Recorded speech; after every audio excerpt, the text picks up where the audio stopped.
Yeah, they should have just rolled with it. Like I could see Costco, Starbucks being a little upset, but like because the hand jobs at Starbucks. Yeah, Starbucks, but where all of a sudden perfectly normal like restaurants have turned into brothels. Yeah, yeah. You're just like, how did that? Like that's what a latte is, and I'm like, oh no, I don't want to know. Well, yeah, yeah. Extra froth. Welcome to Costco. I love you. Lights, camera, and action. Welcome to the I Remember Liking That Movie podcast. Remember those childhood movies you loved? We're going to watch them again and find out if they're still as amazing as you remember. Let's get ready to join Anna and Jimmy as they go back and watch those movies you remember being oh so awesomely good. Horror movies that scared. Comedy movies that dared. Damn! And action movies so preposterously ludicrous that they defied the laws of common sense. Now, here's your hosts, Anna Santos and Jimmy Coates.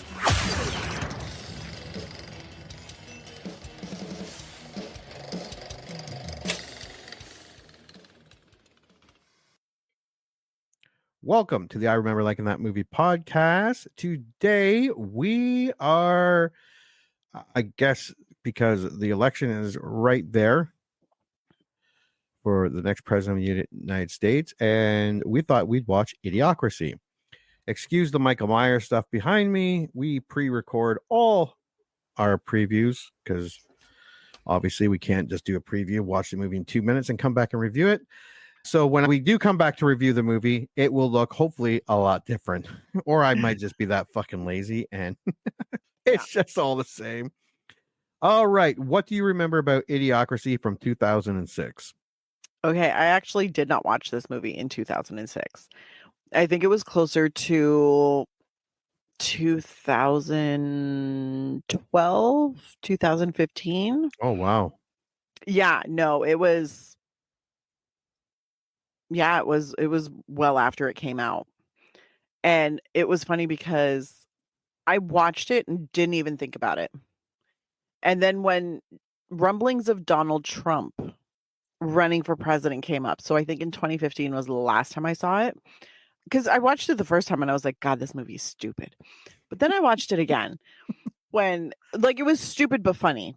So then I watched it again when Donald Trump was starting his campaign. And everybody's like, oh my God, this is Idiocracy come to life. And I was like, was it? And then I watched it again and I was like, oh shit, that's terrifying. Yeah. And it made a lot more sense. And it was probably more entertaining because I found the jokes hit a lot better. Yeah, I did watch it. I thought it was friggin' hilarious. But I'm an idiot. So I did watch a thing. Joe Rogan actually had Mike Judge on. And one of the things, like, he predicted, like, he just told his department to go out and look for shoes that look stupid, just stupid. And the guy and Crocs were just coming out. And the guy that was looking at them was like, this is pretty dumb. So everyone wears Crocs. The only thing he was upset about, Mike Judge, was that they were, because it was actually shelved for a bit. It was done a year before that, and they shelved it, and we'll get into that in just a second. But he missed the Apple iPhone by like 7 months or 11 months or something like that. And he said that if he would have saw that, he would have definitely incorporated it to just, yeah. So he missed, the iPhone wasn't out yet when he did it.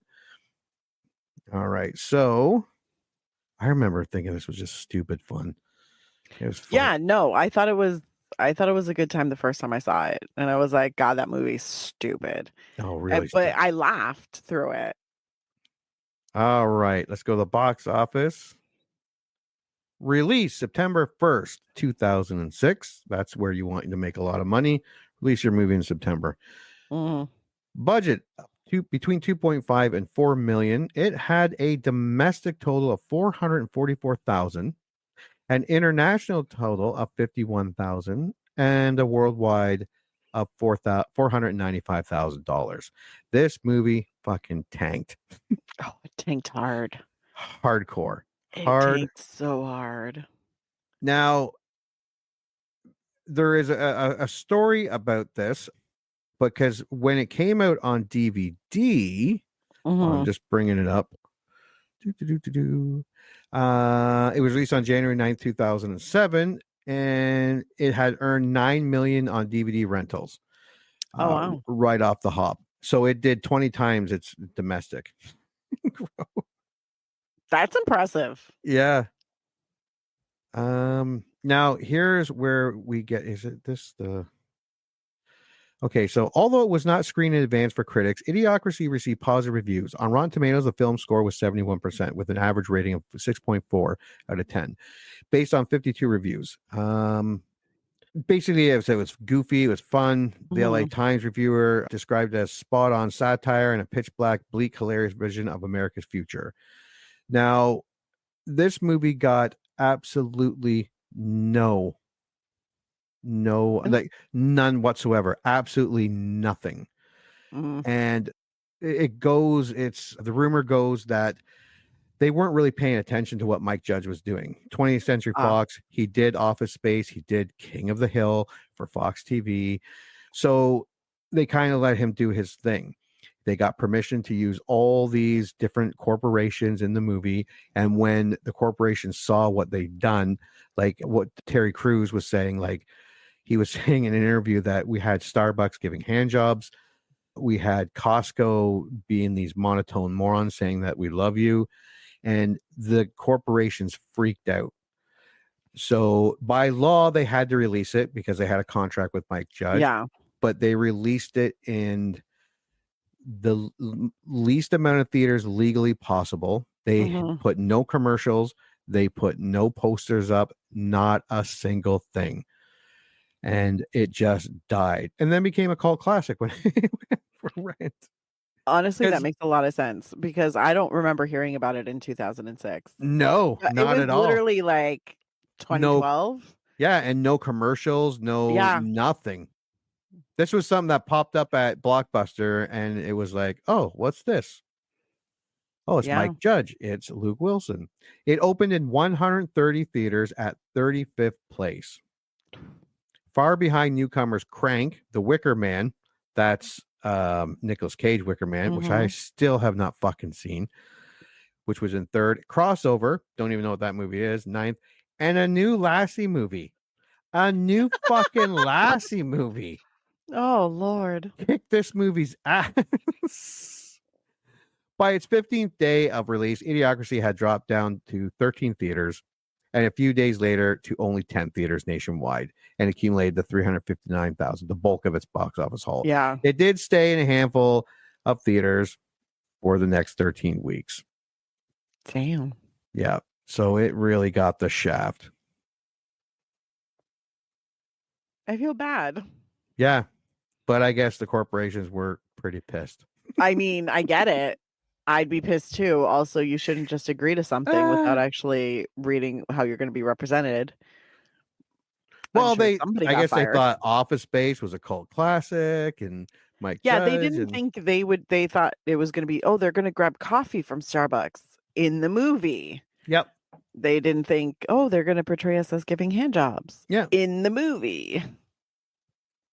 All right, let's go to Tale of the Tape. September 1st, 2006. It's considered a comedy sci-fi. It's rated R and comes in at 1 hour and 24 minutes. I love the time. Love it. Taglines. The future is a no-brainer. Oh, that's clever. In the future, intelligence is extinct. Interesting. That's it. That's all you need. Synopsis. In 2005, average in every way, Private Joe Bowers, Luke Wilson, is selected to take part in a secret military experiment to put him in hibernation for a year, along with a woman named Rita, Maya Rudolph. The slumbering duo is forgotten when the base they are stored on is closed down and they are left in stasis until 2505.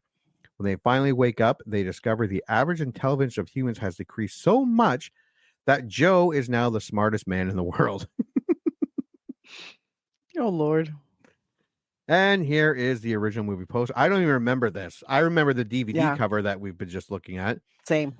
From the creator of Beavis and Butthead and Office Space. It just has the wheel of, frig. And he's all fat and he's holding a beer and a TV remote. And what are those? A ball of wine, a beer, and something up top there. Oh, it's the Crocs gaming thing. No. Oh, a game controller. Game controller. He's all fat, his guts hanging out of his shirt. It's actually a funny poster. All right. Critic consensus. We already talked about it a little bit, but 52 critics reviews comes at 71%. 50,000 audience reviews comes in at 61%. Critic consensus is frustratingly uneven, yet enjoyable overall. Idiocracy skewers society's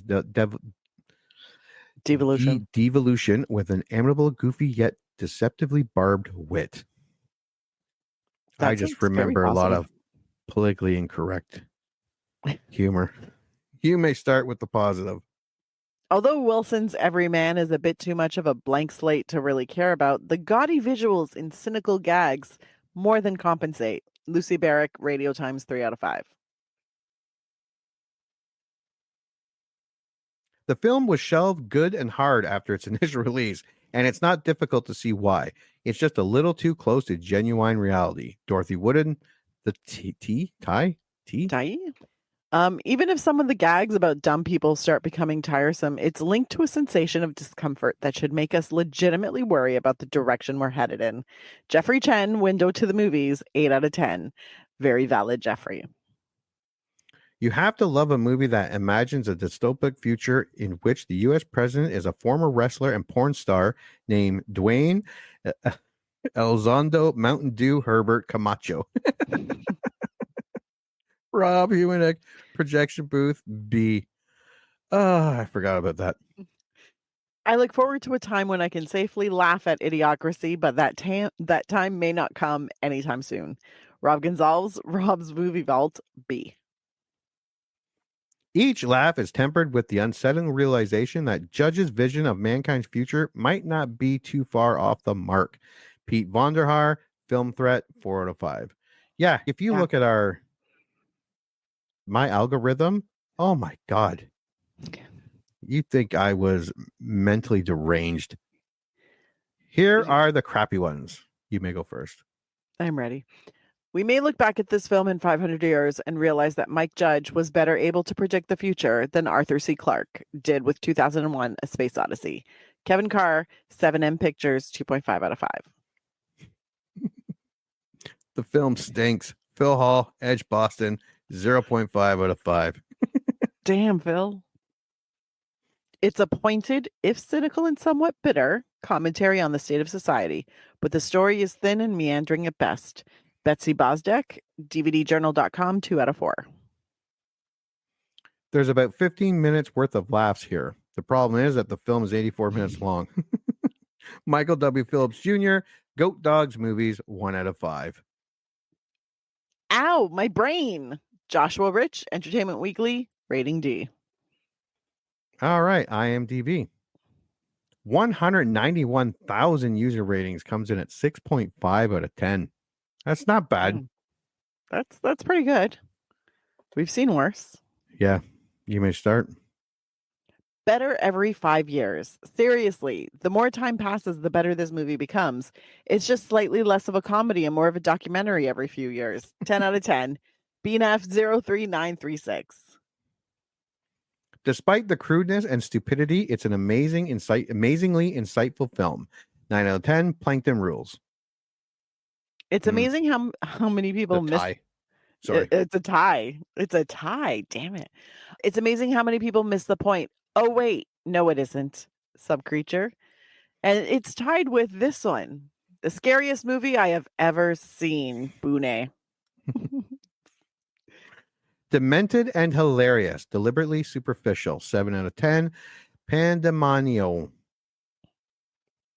An underrated sci-fi comedy. 6 out of 10. Jamie Darlow, 37510. Aged like spoiled milk, silly and immature humor. 5 out of 10. Miki Yakakantan. Yeah. Sure. Satire is a scalpel. This is a wrecking ball. 4 out of 10. Glosh pit. Like being punched in the brain. 3 out of 10. The Karmic Nomad. Karmic Nomad. Sure. Oh, you got a tie again. Oh, I got another tie. So these are tied for 2 out of 10. The first one is a stupid movie about stupidity. CSAT X-Sibe? X-Sibe? Sure. Yeah, that's what we're going to do. And the other one is, do you really want to give up 84 minutes of your life? Scalasag. This movie just sucks. 1 out of 10. Striker 6. Thank you, Striker. Yeah. Succinct to the point. All right. Well, we've looked at all the stuff for Idiocracy. Let's take a look at the trailer and make a prediction. Mm-hmm. Just got to share it. Share.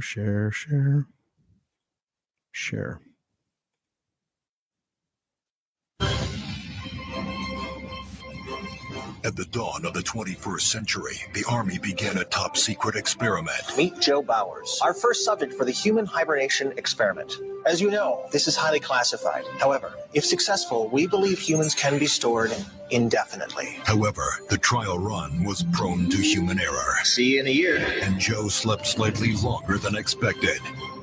Half a millennium, to be exact. From Mike Judge, creator of Office Space and Beavis and Butthead. Oh my God! If you were the smartest person in the world, this goes in your mouth. This one goes in your butt. Hang on a second. This one goes in your mouth. And were stuck with the dumbest people in history. If you have one bucket that holds 2 gallons and another bucket that holds 5 gallons, how many buckets do you have? 2? What would you do? Excuse me, I'm actually supposed to be getting out of prison. You're in the wrong line. I'm the smartest guy in the world? Says who? The IQ test you took in prison. You got the highest score in history. Even smarter than President Camacho. Ladies and gentlemen, the President of America! In the year 2505, We got this guy. He's gonna fix everything. So you smart. the ordinary will be considered extraordinary. I thought your head would be bigger. Idiocracy. For the smartest guy in the world, you're pretty dumb sometimes. What's your prediction? I think I'm going to like it. And I think I'm going to roll my eyes a lot. Definitely. But I think I'm going to laugh. God, I hope so. Yeah, What about this you? 2006. This is right in the heyday of we don't give a shit if you're Oh, yeah. offended. Yeah, we don't care. And I couldn't be more excited. Yeah, it's going to be silly. It is going to have some eye rolling, but Mhm. I think it's going to be funny. I'm kind of curious to see how, because when you look at, I remember stuff about them just being the kick to the nut videos and stuff, and I'm like, yeah, we're like that now. Just get lost on our phones. There's and- a lot that, like, if I'm remembering correctly, there's a lot from this movie. Because I remember the first time I saw it, I was like, well, that was ridiculous. yeah. And then the next time I saw it, I was like, that hit closer to home because this is not that far off. Like, it makes a lot of. So now I'm terrified that I'm going to watch it and be like, oh, God, this could be next week. Yep. All right. Well, we are going to, I have a feeling whoever wins, this could be next week. We are going to go watch Idiocracy when we come, the President Camacho. And when we get back, we are going to review it. You heard them. Movie time. Let's all go to the lobby and get ourselves a treat. And then watch a classic kick-ass movie from whenever the one we're about to watch was made.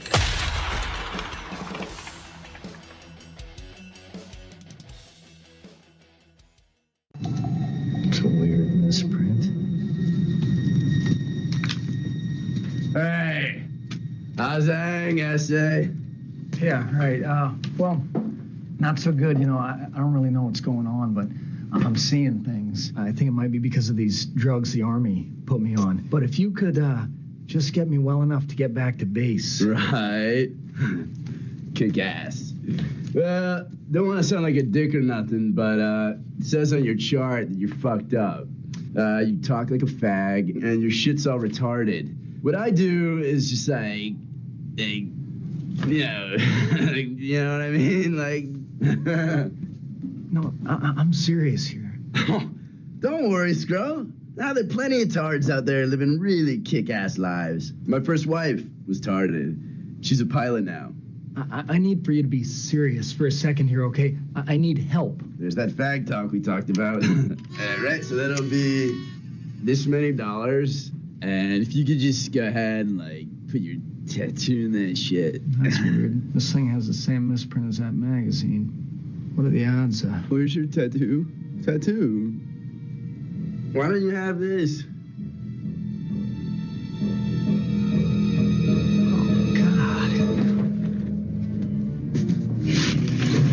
Where's your tattoo? Oh my God. Why come you don't have a tattoo? Oh my God. You're not unscannable, are you? Oh my God! You're unscannable. Unscannable! No, you don't understand. You gotta let me talk to someone in the Army. They're all dead. Everybody I know is dead. Oh my God! Oh. No! Come down! How this happened?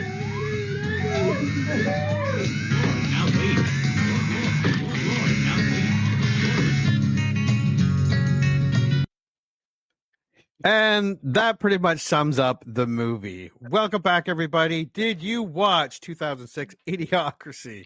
I did. Your initial thought? Terrifying and funny at the same time. For so many reasons. Also, I'd like to say, with the use of all the slurs that were all up in there, I initially was very like, ooh, and then I really thought about it, and I'm like, yeah, no, these people don't know how not to be assholes. So I'm like, okay, cool, like I get it now, and you're just throwing all that language out there. Oh, geez, yeah, funny and terrifying all at the same time, rolled up into one, especially now that we know the results of the election. What are your thoughts? Yeah, it was 2006, so a lot of people, basically they were taking how people were actually talking. Not everybody was talking like that. I was talking like that. It was a long time ago, and they just amplified it. And yeah, but it didn't take itself serious. Like, I wasn't offended by it. I wasn't. No. It was so stupid. But I did enjoy it. It was very nostalgic, and it was so dumb. But it was so dumb on purpose, and I enjoyed it. It was funny. There were a lot of funny I parts. giggled through a lot of the movie. Yeah, There's just a lot of like small things that are thrown in there that you're just like, oh my God, I can't believe they did that. And you giggle to yourself through most of it. There are a couple like laugh out loud moments, but I actually appreciate movies like this more, where they cause you to giggle or give small laughs through the entire thing. Because I like that consistency of like, and they dedicated themselves to this bit through the entire movie.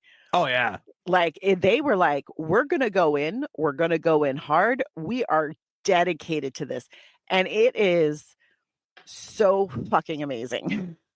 Yeah. All right. Well, let's go over Idiocracy first, because it jumps ahead here. I love the opening voiceover. I love the comparison with the more intelligent couple, and I love the trailer park couple. Oh, jeez. The not even a couple. Not yet. You really call them what is it, Cloven?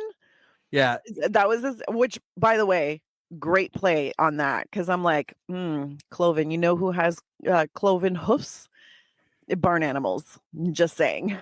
And he was banging his neighbor, and They were, I think they were connected. They weren't even like separated. They were like a connected. Yeah, no, they were like right next, like they shared a wall. Because the two girls were arguing, they were throwing stuff, but they were like so close to each other, they were throwing stuff at each Their other. front doors were next to each other. And then he was saying she didn't really matter to him. And then all of a sudden, this other one comes running down the road. Another girl that he was sleeping with. Oh, and the son, the football player, that was awesome. Clovis Jr. Yeah, and it goes. And it basically, the smart couple keep prolonging having children, and then he dies, and she throws some eggs, and basically the idiots just keep reproducing. Yeah, basically. Yeah. They're like, we're just going to let this stupid propagate. And all of the seemingly intelligent, financially comfortable people are just like, I'm just going to wait for the right time and the right person. And I was like, I super identify with that. Apparently, I should have started having kids when I was like 20. Who knew? Okay. Oh, let me bring this first. There we go. Okay. So let's go over the movie. In 2005, United States Army librarian Joe Bauer is selected for a government suspended animation experiment as the most average individual in the armed forces. That was pretty funny too. I like how he's all mad because he's getting this promotion to do this experiment. Yeah. He goes he's like, well, I'm good here. Yeah. He goes, you sit on your ass and watch TV all day. He's like, yeah, I know. Yeah. And I'm good at it. Yeah. Shouldn't I train the new guy? And he's like, no, I think the new guy can figure this one out on himself. He's like, yeah, I think he'll be able to figure out how to sit and watch TV. Yeah. Lacking a suitable female candidate, the military hires a prostitute, Rita, by paying off her pimp Upgrade. Spelled with two D's. Two D's. Yeah. For double pimping. God, that was great. Yeah. And then dismissing charges against her. A scandal involving the officer overseeing the initiative and Upgrade forces the closure of the military base, which Joe and Rita were placed in hibernation, suspending the project indefinitely. Then I really like that. Yeah. You could tell when that military officer is giving his first little thing, and he keeps going through the slides. Slides. He starts going through the slides. He's trying to explain like pimp life. I had to ingratiate myself to them and to Upgrade, in order to get Rita to do this. So I had to learn about that pimp life. And you just the constant scrolling. Yeah, and they're like, "Can you just hurry this up?" And it's got like 50 pictures of him in Upgrade with the hose, all the hose. And then he gets charged with a prostitution ring. Yes. Yeah. Yes. Over the next 500 years, average intelligence decreases due to social expectations, discouraging well-educated individuals from having children as less educated reproduce indiscriminately. Genetic engineering is foregone in favor of hair loss and erectile dysfunction treatments. Yeah, that was awesome. All the scientists abandoned all science except for hair growth and erectile dysfunction. Which, I mean, not that far off, because pharmacies, big pharma is going to look at what can make them money, especially because you're looking at it from an American perspective. I think that's very important to remember, because America really is like a super capitalist society. Yeah. So like everything is seen as a potential profit. So for them to be like, I mean, we could solve the world's issues, but men need hair and hard penises. And boners. Yeah, that's what they need. That's to make the world better. As a result, infrastructure deteriorates. Low comedy and vulgarity defines culture, and consumer is left unfettered. And one could argue, we're here. Never mind. I think about almost 8, 9, 10 years ago. We're here. We are here. We are in the starting stages of it. Yeah. This is the beginning. This is the genesis of Idiocracy becoming real life. And I think this is a very important wake-up call for everyone, because I don't want to live in filth while eating. I don't even know what that was in that tub. Yeah, they're slurping chicken at it, but it's flatorium. It was something weird. I was like, what the fuck? It was chicken, but he was drinking it. It was gross. They're literally dipping their finger into tubs of what looks like grease. And they're sofa has built-in toilets. Yeah. That was gross. And they're watching a show called Ow My Nuts. Ow my nuts. Just a guy getting hit in the nuts with various implements. I probably would watch that show if it was on. I mean, don't get me wrong, we already kind of do. It's called ridiculousness. And also, I mean, it's sad to say, but I mean, a guy getting hit in the nuts. That's kind of funny. Yeah. Especially because they always crumple down to the ground and then just lay there. Yeah. It's funny. Yeah, and actually, just kind of related to this is that Australia is in the midst of passing a bill making it illegal for any kid under 16 to be able to go on social media sites. I mean, I think they Canada just banned TikTok, like the company from the country. You can still go on TikTok and upload. So I don't know what this actually does. You know what it does? It actually keeps it from becoming, because here's the thing, TikTok has a parent company. Yes. Which I think is the Chinese government. But no, they have a partnership, because in each country you can either have like just the app is available to you, or you have it as a partnership with a company within that country. Oh, okay. So that's what happened with China. China was like, okay, if TikTok's going to be here, we want to control our TikTok.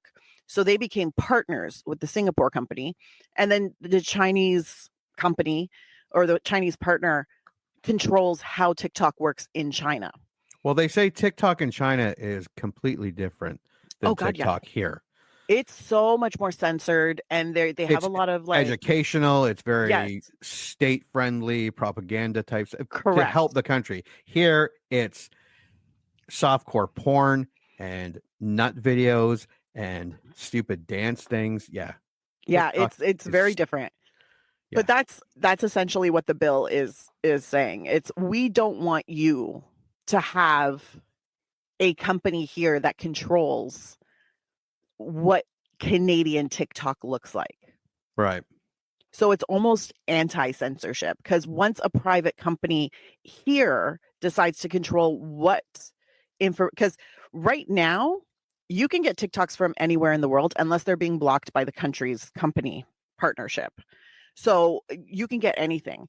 However, if a Canadian company was to take over like Canadian TikTok, then they would be able to control what gets through, what gets seen, what gets flagged. Right now, it's almost more of a free-for-all. Yeah. But I mean, I don't think TikToks. I don't think it's just making it. I think it's making not normal people, older people stupid. I don't go on TikTok. It's the dumbest. The algorithm gives me weird TikToks. Yeah. I.e., I end up on a lot of political TikTok. Yeah, I'm all over political TikTok. The strictest of rules that make no sense. Like you can't say certain things, you can't debate certain things, but you can make softcore porn. That's okay. 100%. I don't get it. I don't get it.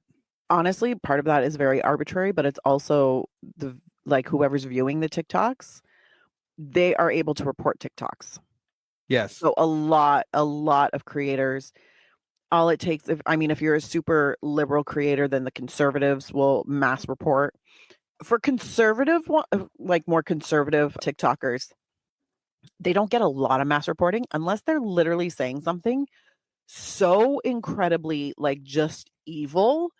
Then everybody's like, oh shit. Otherwise, all the liberals just duet or stitch them and respond.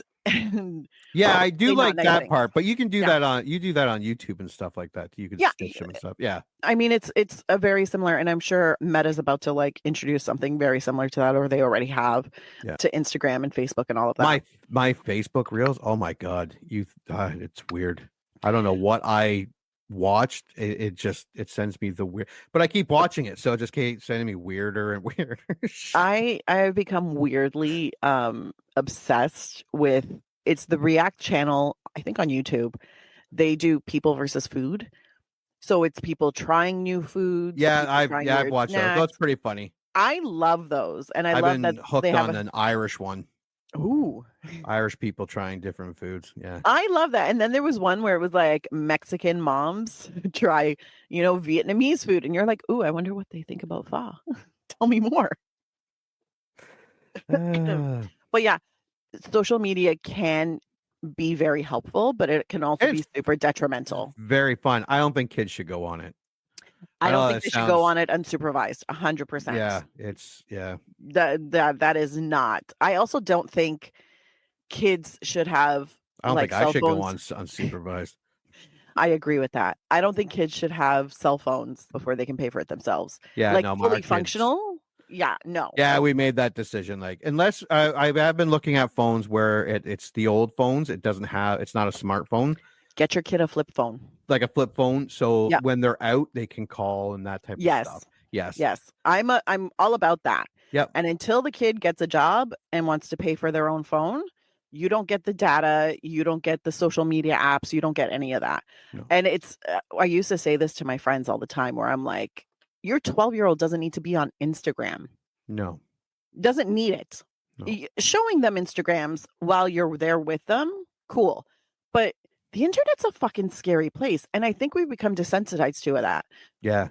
But I mean, when we were there from the beginning of the internet at home, Yeah. the easily accessible internet. So you remember like all of the like PSAs about like, do you really know who you're talking to? And you're like, that could be some freaky old man. Why are you talking to them? So I mean, it's I remember that being on a chat room and like, oh, I'm talking to this chick, and I can't remember, someone was like, how do you know it's really a chick? Yeah. Because they said so. Yeah, it could be a guy lying to you. 100%. Oh, way to ruin my fucking chat. Yeah. But I don't want to talk to nobody. Social media can either enrich someone's life and give them great information and resources, or it can dumb them down to the point where you're like, you're too stupid to live. Yeah. And I've been saying that a lot this week. So I'm going to try to really not say stuff that's going to get me arrested. 500 years later, a garbage avalanche disturbs Joe and Rita's hibernation chambers. Joe awakens in Frito Penjo's apartment in previously occupied Washington, D.C., seeking assistance. Joe's higher register conflicts with the average anti-intellectualism. There is an ongoing joke where Joe, by using big words, is considered gay. Yes, they use the F slur a lot. Yeah. And then I realized, I was like, I mean, this was in 2005, and it was already at that point, or 2006, that term was already starting to move out of the general everyday lexicon. Like, it was not something that was, like, I wasn't saying it or hearing it as much as I did when I was in high school or when I was, but I mean, there were some things like, if you watched like not Will and Grace or something like that, you would hear, like a fag hag, and that was kind of a term that was going around, but you didn't really say, well, that's I hate saying it. God. It's gonna be so hard to talk about this because they literally slur the fuck out of it through the entire thing. And it was ongoing, and it's like later on when they're in that field, and Frito is making fun of him, and he goes, "Oh, look, I'm Joe." He's making a girly voice, and Joe's like, "I don't sound like that." And the guard is like, "Whoa, I thought there were two."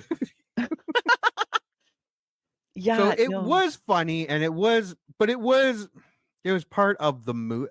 Like I said, I wasn't offended by it. Like it was just so stupid. No, because it drove home. Yeah. Just how stupid and out of pocket like everybody in this world is. Yeah. And how out of place Joe and Rita are. Rita's like, you're super stupid. I'm going to take advantage. Yeah. She's like, I'm going to work the system because finally the system is made to work for me. And Joe is just like, why are you all like this?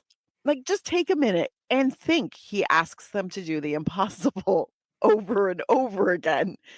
And every time he does, it's literally, they act like he's asking for a miracle. Yes. It's fantastic. He enters a hospital believing the army administered hallucinogenic drugs Joe realizes the year upon reading a magazine, that's the bit we watched before, but he is arrested at Carl's Jr. for not having a barcode tattoo and being able to pay his bill. Yeah, Justin Long. I love Justin Long. I love Justin Long too. So friggin' funny. And he's good at serious stuff too. Yes. Joe is sent to trial. Frito represents Joe, but alleges he destroyed his apartment. Yeah, Frito just turns on him completely. Frito was supposed to be defending him, and then all of a sudden, because other people laughed at jokes, he's like, I'm going to make a joke, and then they're going to laugh with me. And then he just turns on and gets like charges added to Joe. I'm like, oh, and Joe. Of course, what's his name? The judge there, who is a frequent collaborator with Mike Judge in Office Space. And who is he? He's Bill Dotry, King of the Hill. Oh God, what is his name? What is his name? Because he's not on my current list right here, but he also had the Wolverine facial hair and hair. Yes. Like classic Wolverine from the from the cartoons. What is his name here? It's a judge. Wait, I know. Oh, he was on News Radio. Yes, I'm right there. And he is Stephen Root. Stephen Root. That's it. That took too long. Yeah. But yeah, he plays Bill. Yeah. I do love King of the Hill. I never really got into it. Oh, no? It's pretty funny. The judge perceives Joe to have an effeminate voice and homosexual demeanor, finding him guilty and sending him to prison. Rita resumes her job as a prostitute. Joe is sent to a correctional facility where a faulty identification machine registers his name as not sure and takes a simplified aptitude test. He escaped from prison after deceiving a guard by saying he had served his sentence and was scheduled for release. Yes, I love him saying that I'm supposed to be getting out today, and the guard just slaps him in the head. You're in the wrong line, stupid. Then he goes there and they're about to like check him out. And he's like, what was that? And then he just runs. He escaped from prison. Oh, no. Joe visits Frito, who agrees to guide him to a time machine located within a large Costco wholesale store. After Joe promises to create a savings account in Frito's name, earning him billions in compound interest. And it was easy here to see, as we touched on in the preview, the box office part, because Terry Crews had said in an interview, once the corporate sponsors saw their brand, I could see why they were not happy. It was very funny.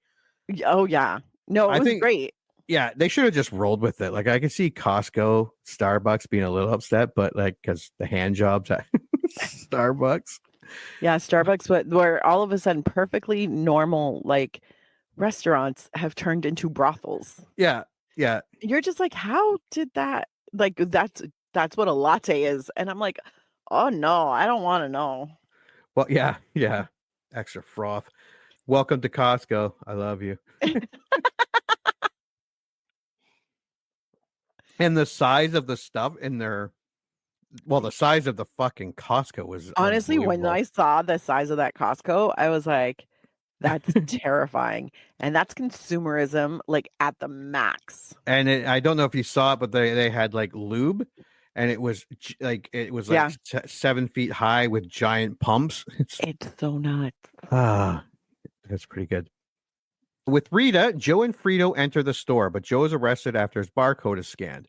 Joe is taken to the White House and appointed Secretary of the Interior by President Dwayne Elizondo Mountain Dew Hubert Camacho due to extraordinary performance on his aptitude test. So he's now the smartest person in the world. In the world. And the Secretary of Defense, I noticed him. He's been in quite a few things, but it was, what's his name? The Secretary of State, David Herman, who was in the original Mad TV. Yeah. And he's a frequent collaborator. He was in Office Space, and he also does tons of voices on King of the Hill. And actually he's one of those people like, what happened to that guy? He really got into kind of like Matthew Lillard. He just got into voice work and had made a great living doing it, because he's been in a ton of it. You can make a really great living doing voice work. If you get booked regularly, Yeah. you can, but even because depending on the contract and where you're doing the voice work, I'm pretty sure it's pretty similar in the States. But here in Canada, if you record something for one episode, but they decide to use it in other episodes afterwards, you get paid for each time they use it. Yeah. You don't have to go in and re-record it. It's just, okay, now you appear in this episode, so now we have to pay you for that episode. Yeah. I've thought about getting into voice work quite a bit. I wonder how you do that. You have to have a whole bunch of different voices on your belt? Not necessarily. It depends. It depends. I mean, don't get me wrong. The people who can do multiple voices get the most work. Right. Like there are a few actors where if we cast them on a show and like a smaller character would come up who had like 2 or 3 lines, we'd be like, that guy can do it. That guy can. And there were sometimes that one actor would play like 5 different characters in the same episode. Yeah, and that's what this David Herman, I noticed that when I looked at his King of the Hill, he played a couple main characters, but he did like, it looked like hundreds of just cashier or guy on street, that type of thing. Well, usually if there's only one line, that's usually thrown in as a freebie if they're cast as a main character in the episode. So you can get like one free line as like another character. So they'll do that where they'll be like, okay, you're also cashier. Where am I? Okay. In an address, Camacho states that Joe will resolve unfruitful crop yields, dust storms, and the stagnant economy, among other issues, within a week or face imprisonment. Joe and Rita visit a crop field. Frito gives him an incomprehensible map to the time machine. Yeah, that was awesome. Okay, we've got the map. Ah, jeez. It's like he's like, all right, we got the. Oh, I should have known better. And it's just he did it in fucking crayon. And you are here and just squiggly lines. And just squiggly lines and then time machine. Spelt wrong. Yeah, it's spelt wrong too. Oh, Joe discovers that the country's crops are being watered by Brondo, a sports drink whose parent company owns the Food and Drug Administration, the Department of Health and Human Services, and the Federal Communications Commission.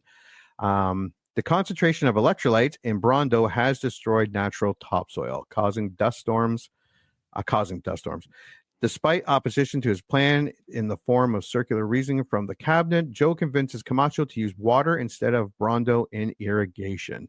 Yeah, that was fun. Yeah, that whole argument at the White House. That was amazing. But it's got electrolytes. But Brondo has what plants need. Yeah. It has electrolytes. And he's trying to and he's like, what is that? What is an what are electrolytes? Yeah, it's what plants need. It's what plants need. It's what Brando has. It's Brondo has what plants need. It's electrolytes. It was like so. And then the voiceover says he had to convince them that the plants could talk to him. Yeah. And that the plants asked for water. Water. And everybody was like, oh, okay. Yeah. No. And they're like, water, like in a toilet? Like from the toilet? Because at the hospital, he asks for a glass of water. And he's like, can I just get a glass of water? And the guy's like from the toilet? And I'm like, I mean, ew. Yeah, because even the whatchamacallit, what is that? The fountain has Brondo in it. Brondo. And it terrifies me. It really terrifies me because I've seen the size of big gulp cups. And like there are people like carrying I saw a TikTok of someone who claims to be, and trust me, I think this person is a soda addict. So obviously they're American because they call it soda. I don't know why I put a Minnesotan accent on that. Anyways, they went to buy a soda. It was this big 100-ounce like mug, insulated mug. And I was like, how do you drink that? I can't. I can sometimes barely finish a can of Coke. Well, by the time you get down, it'd be all flat and shit. Yeah. Right? If it still has carbonation by the time you finish it, how fast are you drinking this stuff and how torn up is your stomach? Oh my God.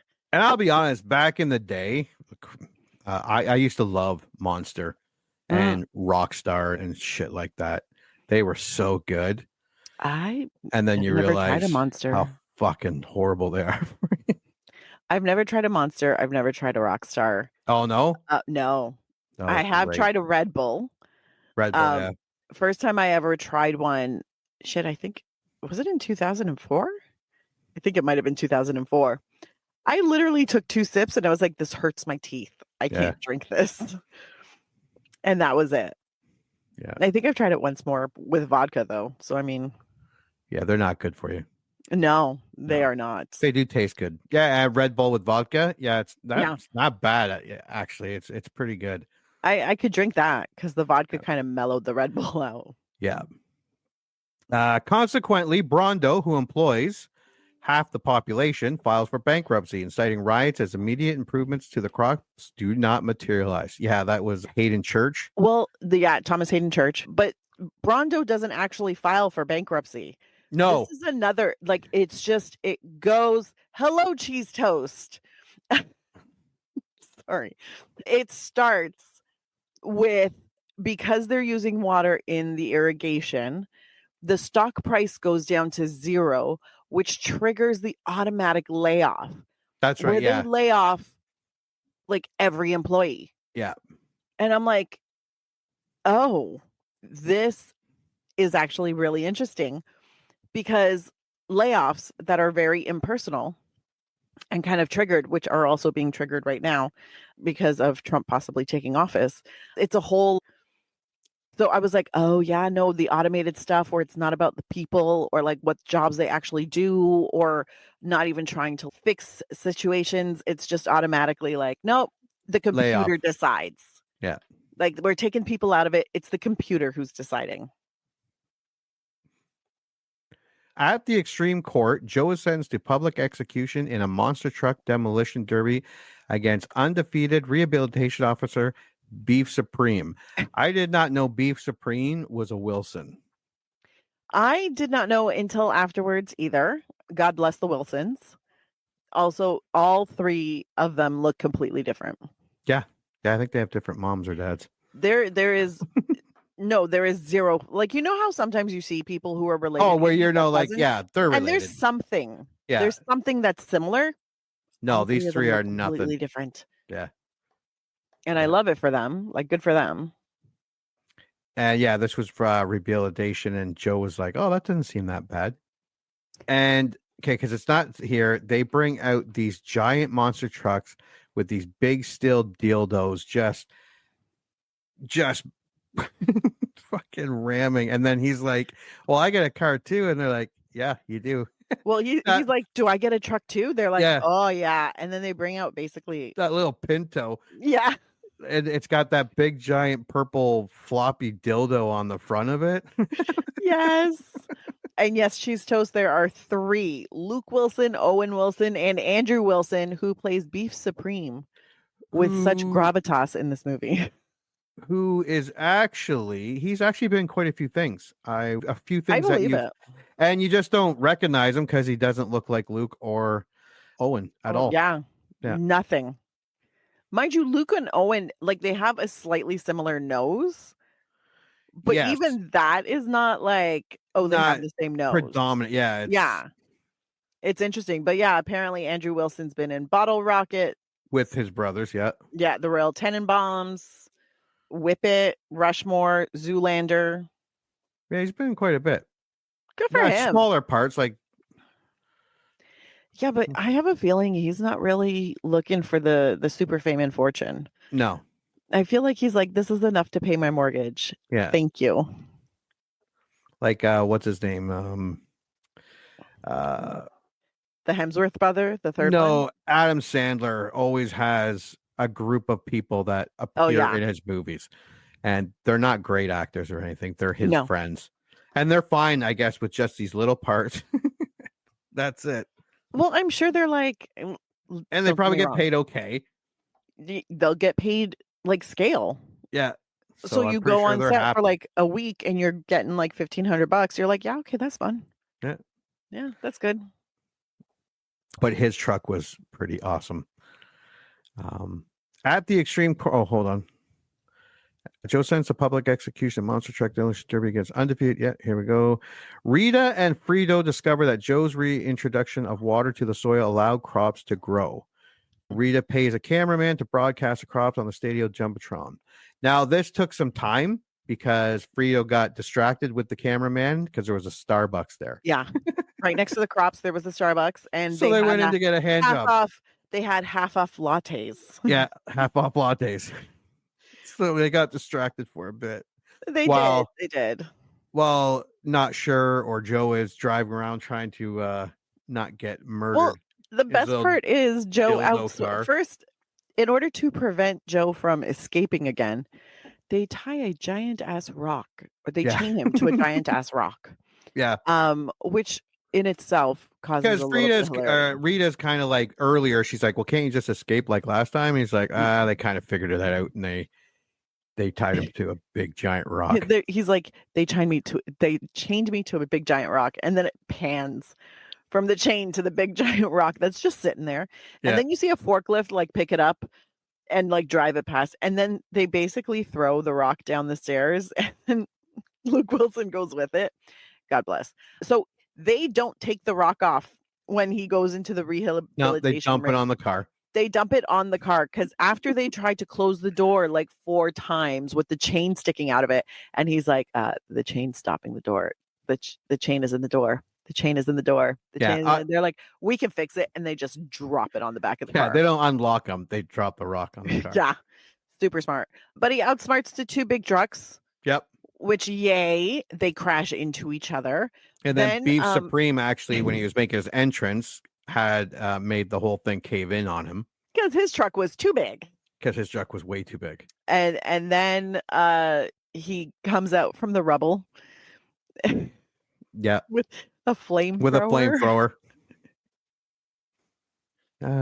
This movie is so ridiculous. And can I just say the names? The names make my life. Beef Supreme, President Camacho, Mountain Dew Camacho, Frito. Oh God, I wrote down some of them. Formica. She was one of the newscasters. Yeah. Formica.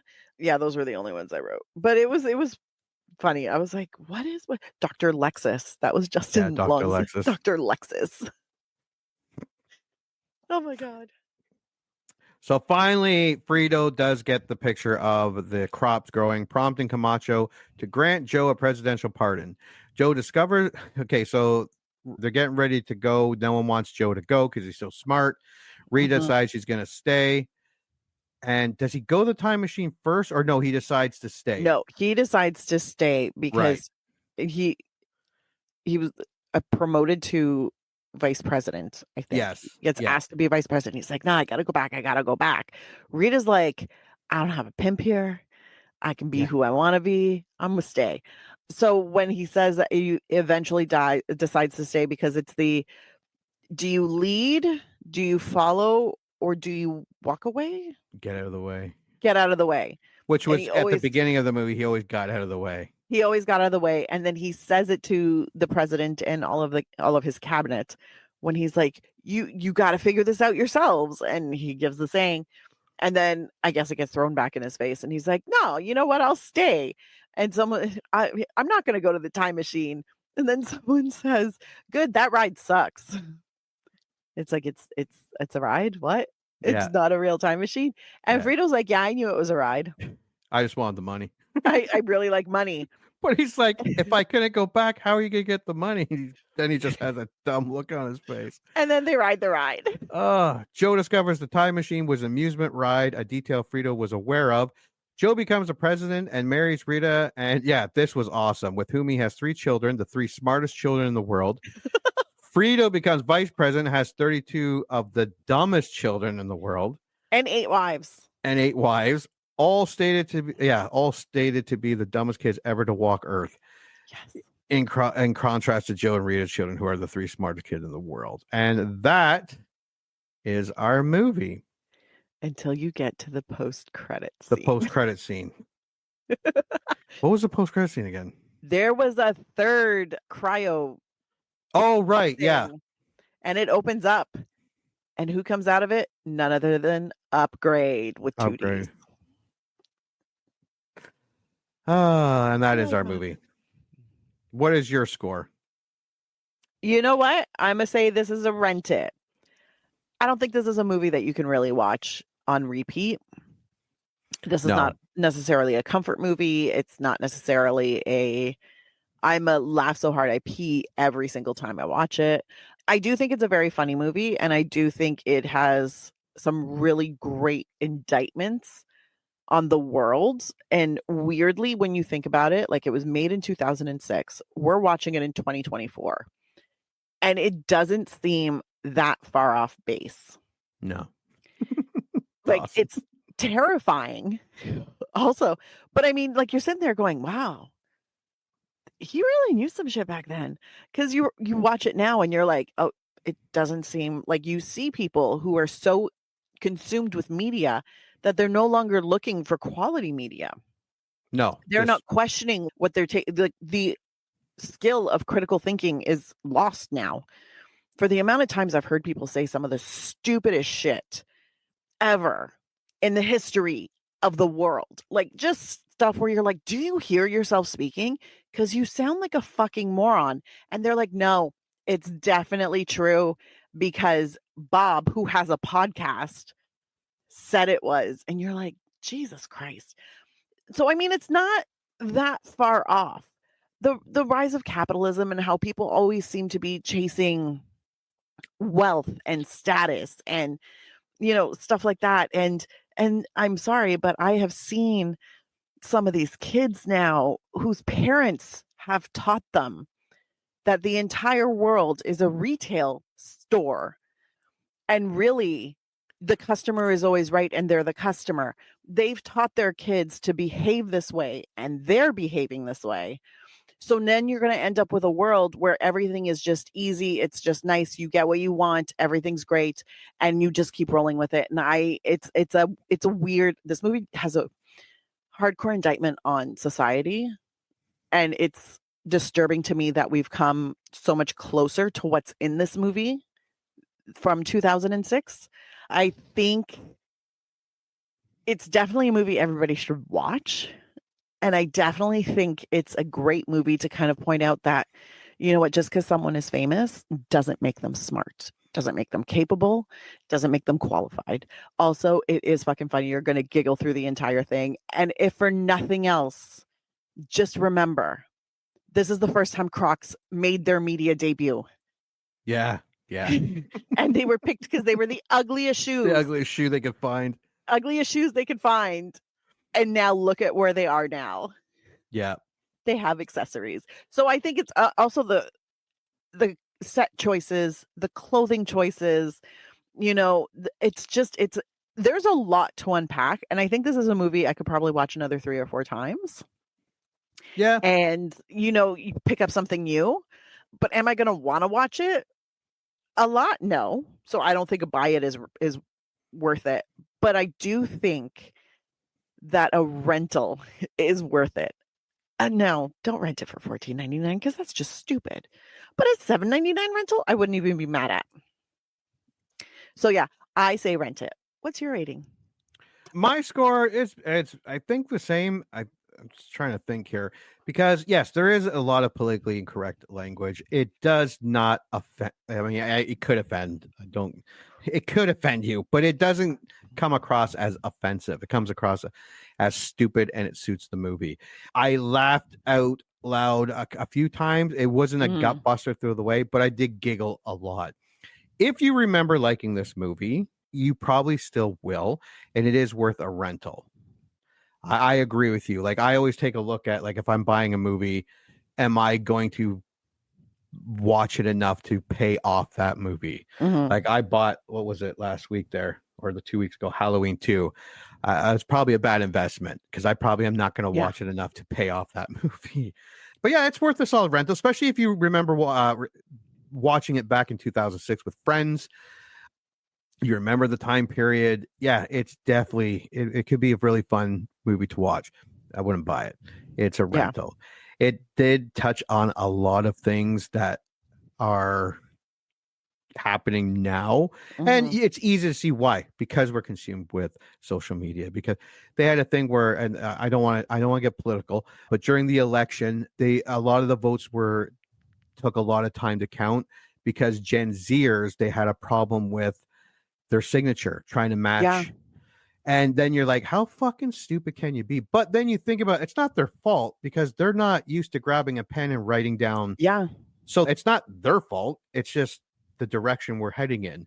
I just hope we don't head completely into that direction. Well, and Like, I mean, it's a checks and balance thing, right? Yeah. Like you hear now, like kids are not, like as they're getting older, they're not writing anything down. So then they lose that skill. So it's a weird thing. So you're like, you got to enforce it. And Like- then eventually they'll keep that skill. like cursive. They don't do cursive in school anymore. I hear they're about to reintroduce it. I should. And like you think McDonald's, it's all on their, it used to be, I don't know if they changed it, on their cash register. It's all fucking pictures. Yeah, buddy. It's just Like, pictures. I'm not Does it, they condemning do the that because it kids. makes faster? It makes it faster for everybody? It can or- make it faster. It can make it faster. But when I worked at Second Cup, when I was, yes to the Oxford comma. Thank you, Cheese Toast. But yeah, no, when I was working at Second Cup, everything was written in words on my cash register. We had a very similar one to what McDonald's had. And it was like small coffee, latte, this, like they were words. So I had to learn how to read fast so I could check out people because I worked at Union Station and the lineup went into the station. So that's where I picked up a lot of that. But I want to be super clear. Like, I'm not condemning the kids. Because No. somebody taught them this shit. Yeah. Somebody taught them that they didn't need to know how to write things down. Somebody taught them new math. The fuck is that? I saw a beef. YouTube reel where someone was arguing like 2 + 2 doesn't necessarily make it 4. I'm like, what the fuck are you talking about? Yeah. You fucking Not all moron. opinions are valid. Yeah. If you're a fucking moron and you don't know anything on the subject, your opinion adds no value. Nobody needs to hear it. And I think that needs to be said more to people. Yeah. Like, so, just because you can buy a microphone doesn't mean people need to listen to what you say. She realizes as she speaks into the microphone she bought. yeah. I Some went people, to film school, though. yeah. So start beating your children is what we're trying to say here. And Don't beat them. Don't beat them. That's bad. Don't do that. But maybe have a stern talking to. Make remember them when they practice tried their to writing make skills. alternate facts? What was that? Yes. Alternative facts. That was when they were like, that's not true. And they're like, yes, it is. It's an alternative fact. Where basically the lie that you want to believe, you've turned into a fact in your a fact in head. your head. Yeah. I got a lot of those. Yes, you do. Like Yes, Diet you Pepsi, do. you can't keep it in the fridge because it turns to poison if you put tin foil over it. The fuck kind of bullshit? Ooh, what? I don't know. I was told to me when I was a kid. Jesus Christ. Who Diet did you let Pepsi. talk to you? My parents, they're fucking hillbillies. Basically, they just didn't want you to drink Diet Pepsi. That's all it was. They were like, no. But yeah, no, there's a lot. And it's one of those things, like this movie kind of highlights a lot of stuff. And this is why it's entertaining, but also terrifying at the same time. Because you can see us on this path. Yeah. Like, this is not that far. Maybe not to this extreme. Well, I mean, Excuse me, if you think about it and you're like, this is 500 years. Yeah. Like, the world deteriorates that much. And you're like, actually, if we keep doing what we're doing, in 500 years, that kind of seems plausible. Yeah, That we're going to be that much of a shit show. Yeah. So it's like too many TikToks or less TikToks can either put us towards Star Trek or they can put us towards Idiocracy. So, yeah, and personally, I think everybody should watch Star Trek, especially The Next Generation, because this is how I ended up with my worldview, because I was 8 when I started watching that. And I love, what's the new one? Strange New Worlds? I have been meaning to watch everything I've missed out on now that I'm not working full time, and I've barely done anything. Never apologize for oversharing Cheese Toast. Never. Deep Space Nine is great, but also Voyager. Voyager really shaped a lot in my head because they had the moral debates out loud on that show. But there's a lot of stuff that we consume that really shapes our head and our views, our world views, and our thoughts and our feelings. And if you watch Idiocracy and you think that sounds like fun, I want to live in that world, sit down, be quiet and go find a smart friend to help you walk through the world. Yeah. Starbucks thing would be all right. No, it would not. Costco. Unless they're unionized, there is no way that's a good thing. Oh, yeah. All Yes, right. Cheese Toast, it is definitely time for you to become a Trekkie. I think we should all be Trekkies. I'm not going to say fuck Star Wars. I love Star Wars. I Not like the new Star stuff, Wars, but I'm not that crazy about the new stuff. Sucks ass. Not all of it. Some of it's okay. Most of it's junk. Yeah, they ruined it. I hate her. I hate her so much. Kathleen Kennedy. Ugh. She ruined everything. That's a little intense. So yeah, so basically, if you remember liking Idiocracy, you probably are still gonna like Idiocracy. It's worth a rental. I wouldn't buy it. I think it's streaming on Hulu, and Disney Plus and in Disney Canada. Plus, and it's definitely worth a stream. Like if you have Hulu, you have Disney Plus in Canada and UK. Yeah, because Disney Plus in Canada and UK get all the Hulu stuff included in their Disney Plus. Correct. America gets fucked. They have to get Hulu and Disney Plus. But yeah, if you have it, it's definitely worth a stream. Especially if you haven't seen it in a while. Yeah, if you haven't seen it or if you haven't seen it at all, yeah. Or if you haven't seen it at all, yeah. Strap in. Watch. If you're easily triggered, don't strap in. Oh no, this will hurt your feelings. Don't watch this if you're There is no consideration of your feelings in this movie at all. Also, let's be super clear. Like, even though it is a great commentary on society and the choices that are being made, it is not a highbrow film. Let's be super clear about that. Like, a lot of the humor is very guttural. A lot of the interactions are very not highbrow. We'll go there. There you go. That's enough. And I do apologize that our broadcaster here is having troubles. There is no trivia, unfortunately. And there's some funny trivia, but there wasn't anything overly. It was more, did you notice this kind of things in the movie at like this time? Here, I will throw this in. Well, we talked about the Crocs and the choice that was made to include them, but also when they're going through and they have a cigarette billboard, I paused the movie because I was like, "There's the Surgeon General warning has one lung." I was like, and a what voice does box. That say? Yeah, warning: the Surgeon General has one lung and a voice box, but he can still kick your sorry ass. Yeah, and every word is capitalized, and other than the colon, there is no punctuation.